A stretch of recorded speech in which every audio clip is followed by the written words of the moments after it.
அஜித்குமார் குறித்த தகவல்கள்தான் கடந்த ஒரு வாரமாக அதிகமாக வந்து கொண்டே உள்ளது. அவரது 25வது ஆண்டு திருமண நாள் கொண்டாட்டத்தில் இருந்து அஜித் குறித்த தகவல்கள்தான் நாள்தோறும் வந்து கொண்டே உள்ளது. பத்மபூஷன் விருது பெறுவதற்கு குடும்பத்துடன் டெல்லிக்கு சென்ற அஜித்குமார் குடும்பத்தினருக்கு, குறிப்பாக அஜித்தின் மகனுக்கு குடியரசுத் தலைவர் சர்ப்ரைஸ் கிஃப்ட் கொடுத்துள்ளார். அஜித்குமாரை தற்போது நடிகர் என்ற அடையாளத்துடன் மட்டும் அட்டவணைப்படுத்திவிட முடியாது.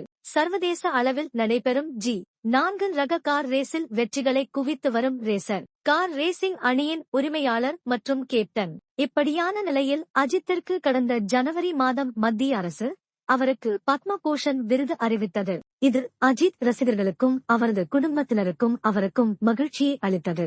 இந்நிலையில் நேற்று முன்தினம், அதாவது ஏப்ரல் 28ஆம் தேதி அஜித்குமார் குடியரசுத் தலைவர் திரௌபதி முர்முவிடம் பத்மபூஷன் விருது பெற்றார். இது தொடர்பான புகைப்படங்களும் வீடியோக்களும் இணையத்தில் வேகமாக பரவி ட்ரெண்ட் ஆனது. இப்படியான நிலையில் தற்போது அஜித்குமாரின் மகனான ஆத்விக்கிற்கு குடியரசுத் தலைவர் திரௌபதி முர்முவிடம் இருந்து சூப்பர் பரிசு கிடைத்துள்ளது.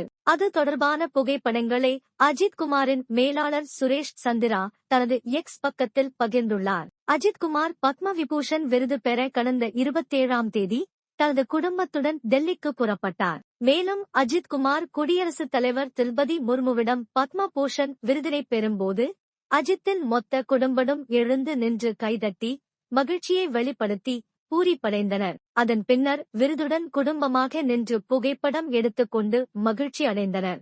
இந்நிலையில் தற்போது அஜித்தின் மேலாளர் சுரேஷ் சந்திரா தனது எக்ஸ் பக்கத்தில் பகிர்ந்துள்ள புகைப்படங்கள் இணையத்தில் வேகமாக பரவி வருகிறது. அதாவது, குடியரசுத் தலைவர் திரௌபதி முர்முவிற்கு அஜித்தின் குடும்பம் வணக்கம் சொல்லி மரியாதை செய்கிறார்கள். அப்போது அஜித்தின் மகனான ஆத்விக்கின் 2 கன்னங்களையும் தொட்டு அஜித்தின் மகனிடத்தில் ஏதோ பேசுகிறார். அப்போது அருகில் இருக்கும் அஜித்தின் மகள் அனோஷ்கா மிகவும் மகிழ்ச்சியுடன் சிரித்துக் கொண்டு உள்ளார். அதேபோல் அஜித் குடியரசுத் தலைவர் திரௌபதி முர்முவை வணங்குகிறார். நடிகர் அஜித்குமாருக்கு நாளை 54வது பிறந்த நாள். ரசிகர்கள் அவரது இந்த பிறந்த நாளை கொண்டாட தயாராகி வருகிறார்கள். இன்னும் சொல்ல போனால், குட்பேட் அக்லி படத்தை மீண்டும் தியேட்டரில் சென்று பார்க்க பலரும் திட்டம் தீட்டி வருகிறார்கள். இப்படியான நிலையில் அஜித் தனது வழக்கமான பரிசோதனைக்காக சென்னை அப்பல்லோ மருத்துவமனையில் அனுமதிக்கப்பட்டுள்ளார். இந்த தகவலும் தற்போது வேகமாக பரவி வருகிறது. அஜித் விரைவில் வீடு திரும்ப வேண்டும் என அவரது ரசிகர்கள் வேண்டிக் கொண்டு உள்ளார்கள்.